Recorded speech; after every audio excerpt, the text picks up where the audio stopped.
हेर्नु है त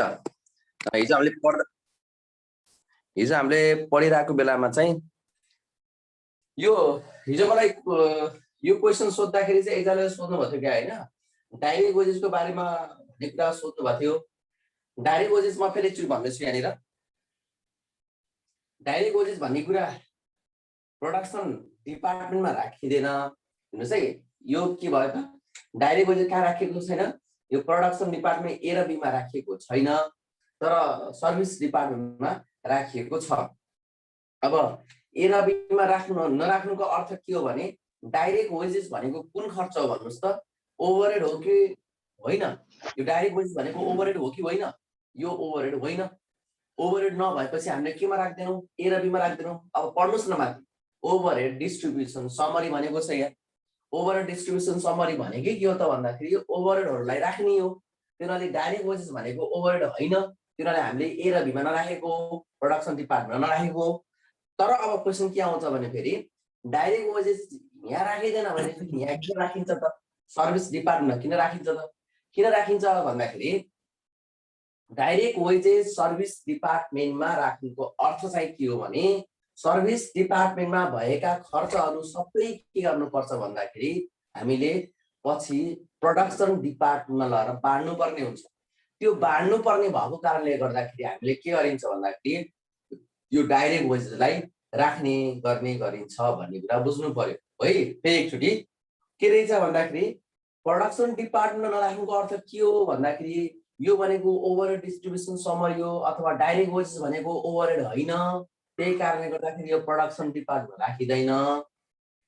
तर सर्भिस डिपार्टमेन्टमा राख्नुको अर्थ के हो भने सर्भिस डिपार्टमेन्टमा भएपछि यो खर्च सर्भिसमा भएका खर्चहरूलाई पछि हामीले ए र बीमा विभाजन गर्नुपर्ने भएको हुनाले चाहिँ सर्भिस डिपार्टमेन्टमा भएको एक्चुअल खर्च निकाल्नको लागि यसको एक्चुअल खर्च निकाल्नको लागि मात्रै हामी डाइरेक्ट चाहिँ राखेको भनेर बुझ्नु। यो जोड्नु भयो सबैजनाले, जोड्नु भयो।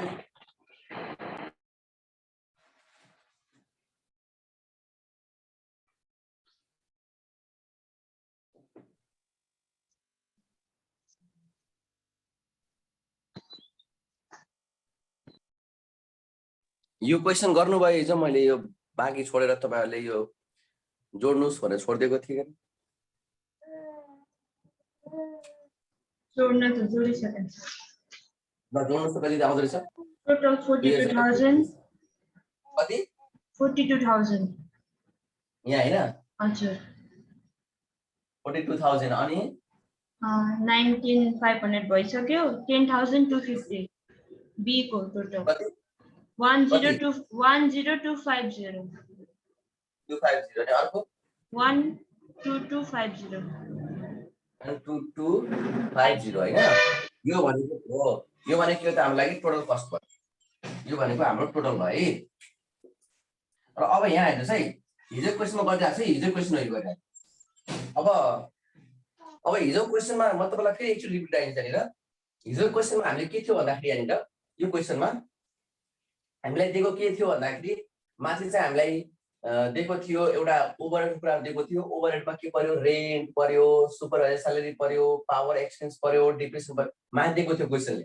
अनि तल चाहिँ हाम्रो बेसिसको कुराहरु दिएको थियो। बेसिसमा के थियो? Area, number of staff, HP horse power अनि प्लान्ट भ्यालु भनेर दिएको थियो। र त्यहाँनिर एउटा यस्तो पनि दिएको थियो है, ए अनि बी थियो, त्यसपछि यहाँ S1 थियो अनि यहाँ के भन्थ्यो? Service rendered by S1 service rendered by S1 भनेर चाहिँ यहाँनिर 50% अनि यहाँ पनि 50% अनि यहाँ थिएन, यस्तो थियो।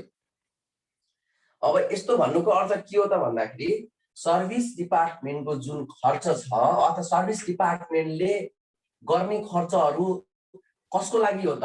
यसले किन सर्भिस दिन्छ त? कसलाई दिन्छ सर्भिस? ए र बीलाई सर्भिस दिन्छ। पनि एले गरेको खर्चहरू पनि कसले बिहोर्नु पर्ने हुन्छ? ए र बीले बिहोर्नु पर्ने हुन्छ। जस्तो एउटा इक्जाम्पल दिउँ न तपाईहरुलाई लाग्ला, सर यो सर्भिस डिपार्टमेन्ट भनेको चाहिँ कस्तो हुन्छ, के होला? सर्भिस डिपार्टमेन्ट भनेको के हो भने कुनै पनि अर्गनाइजेसनमा जस्तो तपाईको के हुन्छ भने आईटी डिपार्टमेन्ट, आईटी, यो आईटी डिपार्टमेन्ट हुन्छ हुँदैन? यो आईटी डिपार्टमेन्टको काम के हो? आईटी डिपार्टमेन्टले उत्पादन त गर्दैन।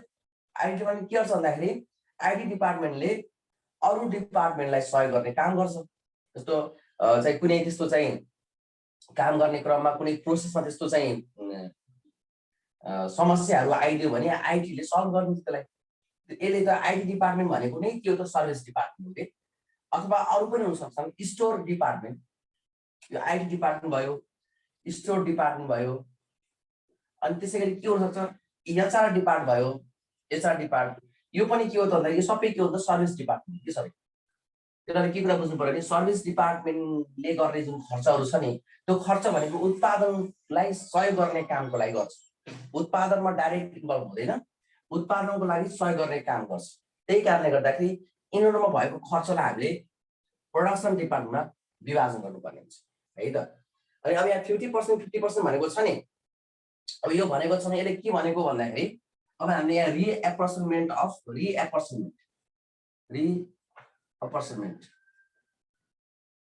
अफ यस1 अब कति पर्सेन्ट भनेको त भन्दाखेरि ए र बी मा चाहिँ A:B मा चाहिँ अथवा 50-50% भनेको छ, डाइरेक्ट गरिदिनु भयो 50-50% भनेको छ भनेपछि अब कुन खर्च कति आयो त यस1 को खर्च कति आयो 12,250 आयो। यहाँ 12,250 यो 12,250 कति पर्सेन्ट हो त यसलाई ए को लागि कति हो, ए को लागि 50% हो।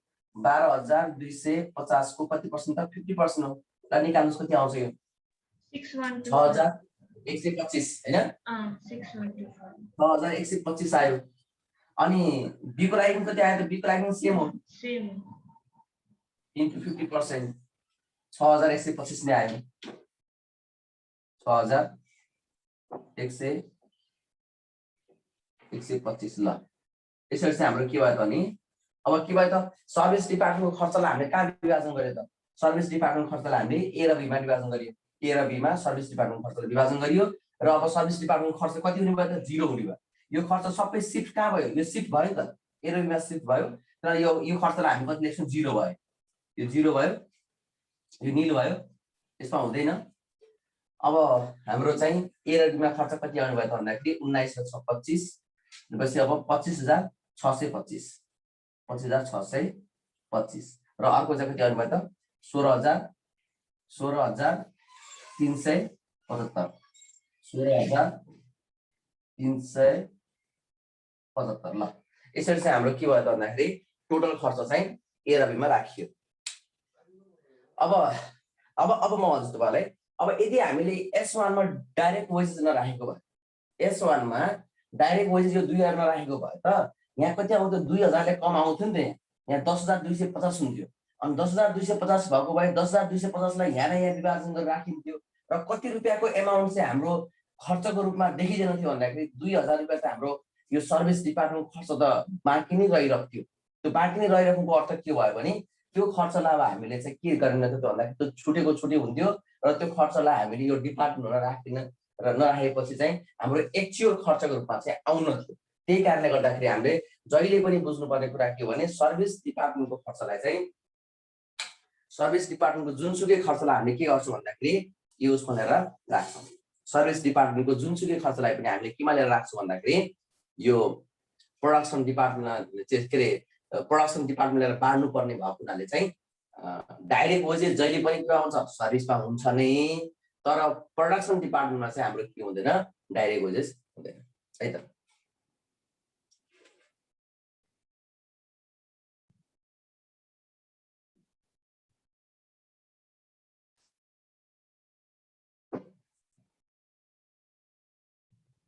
ल अब यो क्वेशनमा यस्तो भयो के हुन्थ्यो ल हेर्नुस् मेसिन आवर भयो मेसिन आवर यहाँनिर 500 र यहाँनिर 1,000 दिएको भयो मेसिन आवर भनेर 500 र 1,000 दियो अनि रिक्वायर्डमा के सोध्यो भन्दाखेरि रिक्वायर्डमा चाहिँ मेसिन आवर रेट सोध्यो। अब मेसिन आवर रेट भनेर सोधिदियो। अब यस्तो कन्डिसनमा हामीले के गर्नु पर्यो मेसिन आवर रेट सोधेको भयो क्वेशन हामीलाई के दिएको छ मेसिन आवर दिइरहेको छ 500 र 1,000 गरेर ए मा 500 लाग्यो मेसिन आवर बी मा लाग्यो हाम्रो 1,000 मेसिन आवर लाग्यो र मेसिन आवर रेट सोधेको छ भने अब हामीले फर्मुला मेसिन आवर रेटमा मेसिन आवर रेट के हो त भन्दाखेरि total overhead upon machine hour. अब ए को लागि कति हो, ए को लागि मेसिन आवर कति हो त भन्दाखेरि के रे ए को लागि हाम्रो टोटल ओभरहेड कति हो त 25,625 25,625 अपन के गर्नु पर्यो 500 यहाँ। र बी को लागि के गर्नु पर्यो, बी को लागि चाहिँ बी को लागि हाम्रो कति हो टोटल ओभरहेड 16,367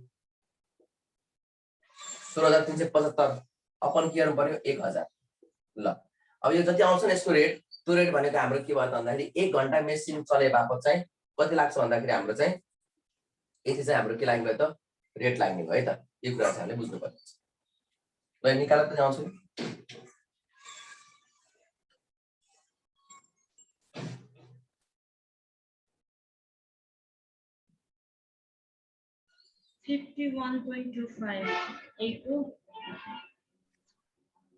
ल 51.25 16.375 यो चाहिँ हाम्रो के भयो त मेसिन आवर रेट भयो।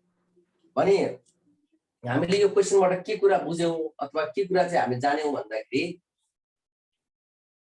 दुईटा डिपार्टमेन्ट हुन्छ, एउटा सर्भिस डिपार्टमेन्ट एउटा प्रोडक्सन डिपार्टमेन्ट हुँदो रहेछ।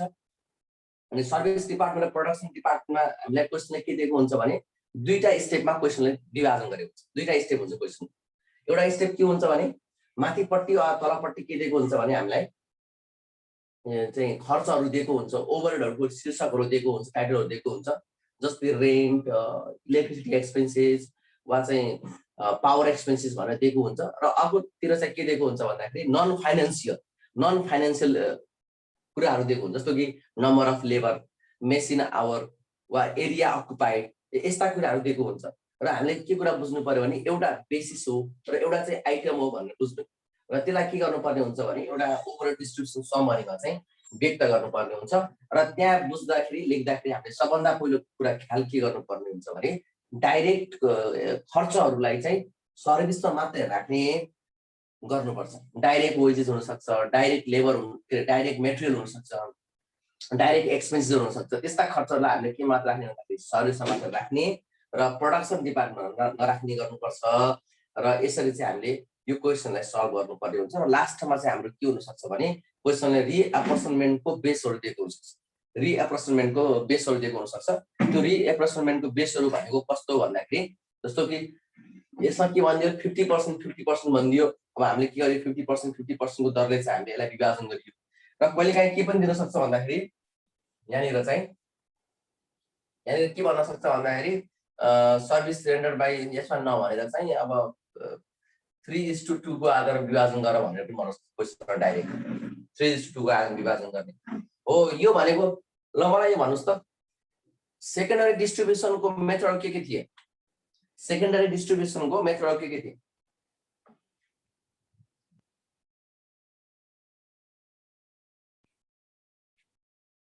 सेकेन्डरी डिस्ट्रिब्युसनको मेथड के थियो भन्नुस् त ल? कतिवटा मेथड थियो? 3वटा। के हो? Direct method, step down method, अनि रेसिप्रोकल मेथड हैन। अब त्यसमा पनि अब डाइरेक्ट मेथड भनेको चाहिँ यो बुझ्नुभयो। यो डाइरेक्ट मेथड भनेको के हो भने तपाईलाई के दिएको छ क्वेशनले डाइरेक्ट 50% र 50% भनेको तपाईलाई यसमा क्वेशनले केही अरु भनेको छ। डाइरेक्ट कति बाड्नु पर्ने छ भनेर चाहिँ डाइरेक्ट दियो भने त डाइरेक्ट मेथड भनेपछि अहिले जुन गरियो नि हामीले सल्भ गरेको छ नि यहाँनिर, यो जुन सल्भ गरियो नि यहाँनिर, यो कुन मेथडबाट गरियो भन्दाखेरि यो डाइरेक्ट मेथडबाट गरियो। अब कुरा आउँछ तपाईलाई यो सेकेन्डरी डिस्ट्रिब्युसन वा रिएप्रोचमेन्ट भनेको शब्द एउटै हो हेर्नुस् है। प्राइमरी डिस्ट्रिब्युसन हुन्छ र एउटा सेकेन्डरी डिस्ट्रिब्युसन हुन्छ। सेकेन्डरी डिस्ट्रिब्युसन र रिएप्रोचमेन्ट भन्ने कुरा एउटै हो। र रिएप्रोचमेन्टमा के हुन्छ भने डाइरेक्ट मेथड अनि त्यसैगरी चाहिँ हाम्रो यो स्टेप चाहिँ डाउन मेथड र अर्को हुन्छ फेरि हाम्रो रेसिप्रोकल मेथड। अब डाइरेक्ट मेथड भन्ने बित्तिकै क्वेशनले यदि 80% मा विभाजन गर भनेर भन्यो भने डाइरेक्ट मेथड भयो। अब त्यसमा अब स्टेप डाउन मेथड छ अनि त्यसपछि simultaneous equation, trial and error method, repeated method भन्ने छ। त्यो फेरि इम्पोर्टेन्ट पनि छ एक्जामको लागि है। त्यो त्यसमा पनि अब हामी फोकस गर्छौं। अब हामी एकचोटि हेर्छौं यसलाई।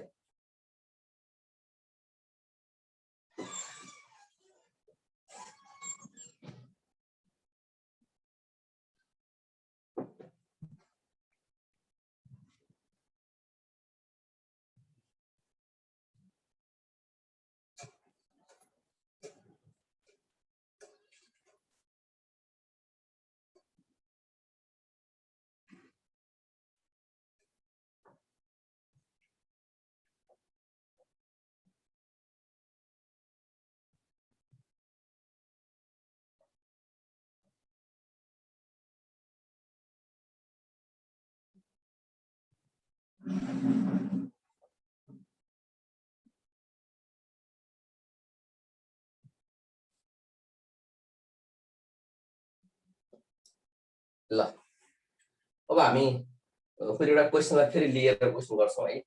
अब तपाईहरुसँग किताबहरु अब एभाइलेबल छ कि छैन?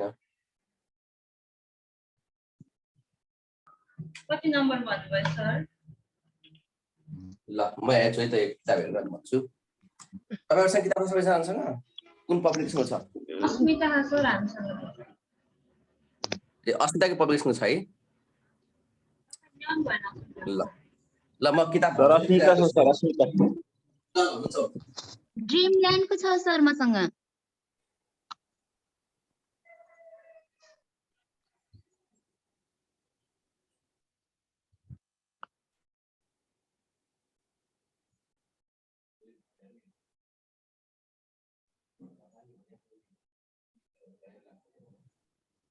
मसँग बुकै छैन।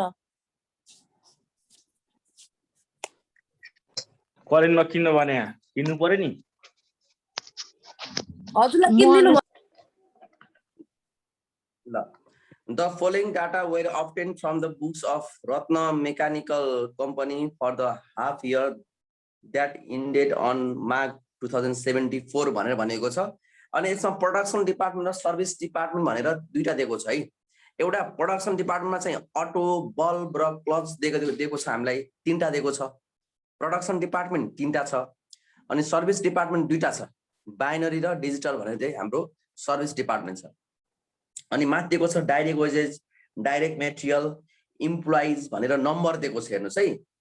अनि इलेक्ट्रिसिटी भनेर किलोवाट दिएको छ, लाइट पोइन्ट भनेर नम्बर दिएको छ, अनि एसेट्स भ्यालुज भनेर दिएको छ, एरिया अकुपाइड दिएको छ। The expenses for the 6 months were भनेर दिएको छ, स्टोर्स ओभरहेड भनेर 400, मोटिभ पावर भनेर 1500, इलेक्ट्रिक लाइट भनेर 200, लेबर वेलफेयर भनेर 3000, डिप्रिसिएसन भनेर 6000, अनि रिपेयर एन्ड मेन्टेनेन्स 1200 र जनरल ओभरहेड दिएको छ 10,000, रेन्ट एन्ड ट्याक्स दिएको छ 600। ल यसलाई सल्भ गरौँ हामीले अब यो क्वेशनलाई। Overhead distribution summary. सर कुन क्वेशन भन्नु भएको? क्वेशन 1 हेर्नु न एकचोटि हेर्नुस् त, देख्नु भनेर। अस्मिताकोमा त छैन सर, मैले त्यही खोजिरहेको छु हेर। केस एनालाइसिस को हो सर? हजुर कुन चाहिँ 1 भन्नु भएको? कस्ट एलोकेसन भन्ने छ कि छैन च्याप्टर हेर्नुस् त एकचोटि। कस्ट एलोकेसन छ सर। कस्ट एलोकेसनको क्वेशन नम्बर 1 मा हेर्नुस् त एकचोटि छ कि छैन? कुन चाहिँ 1? केस एनालाइसिस को 1 कि प्रब्लम को 1? प्रब्लम को 1 मा त्यो छैन सर। के छ भन्नुस् त? आउटपुट इन इनपुट भनेर युनिट भनेर दिएको छ, अनि डाइरेक्ट मटेरियलहरु 20,000 र 40,000, डाइरेक्ट लेबर, डिप्रिसिएसन, सुपरभिजनहरु दिएको छ। त्यस्तो दिएको छ। कस्ट एलोकेसन हेर्नु भएको र? एकै ठाउँमै सर, दुईटा सँगै छ के टपिक सर? एक्सरसाइज एउटै दिएछ, क्वेशन चाहिँ डिफरेन्ट दिएछ के। त्यो हाई लो पोइन्ट मेथड वाला हो के सर? यो indication for cost behaviour, cost signification, high low point method भनेछ। के हो र?